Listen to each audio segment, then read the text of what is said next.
Olmazor tumanidan bemorimiz bo'yin sohasidagi griji hamda yelka bo'g'imidagi travmadan keyingi og'riqlar bilan kelibdilar. Ularning asosiy shikoyatlari bo'yin qismidagi og'riq hamda yelka va yelkadan tashqari qo'lga beradigan og'riqlar bilan kelibdilar.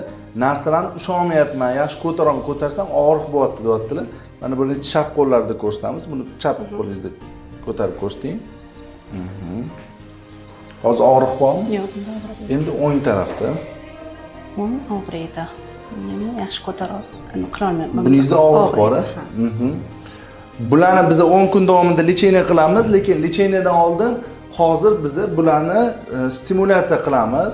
Stimulyatsiyani ayol kishilarga полностью ayol kishilar qilgani uchun stimulyatsiya jarayonini, ya'ni bizda o'sha og'riq nuqtalariga javob beradigan nuqtalarni stimulyatsiya qilgan jarayonimizni ko'rsatib bera olmaymiz, lekin stimulyatsiyadan keyingi jarayonni ko'tarib ko'rsatib beradilar hozir bemorimiz o'zi. Natijani ko'rasiz. Mana biologik aktiv nuqtalarga neyrostimulyatsiya qildik hozir biz, nerv o'tkazuvchilarni tikladik. Endi bularga berib ko'ramiz, giramiz ani. Ishlatib ko'rsatib bering. Qanaqa o'zgarishlar? Birinchi ushlaganimda bu yaxshi siqolmayotgandim. Hozir o'sha qo'ygan narsalaringizdan keyin, minalaringizdan keyin kuch yaxshi ushlayapman. Kuch paydo bo'ldi. Yaxshi siqib ushlab turibman men. Harakatim ham yaxshi. Qarang. Bu hali asosiy davolash metodimiz emas.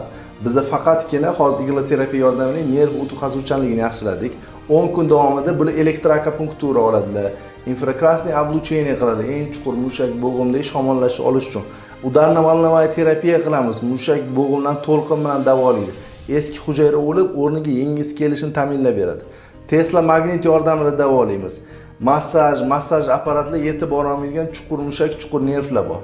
U Tesla magnitimiz mushaklarning spazmini oladi, nervlarni stimulyatsiya qiladi, qon aylanishini yaxshilaydi. Shular yordamida lecheniya qilamiz va undan keyingi holatlarni ham ko'rsatib boramiz.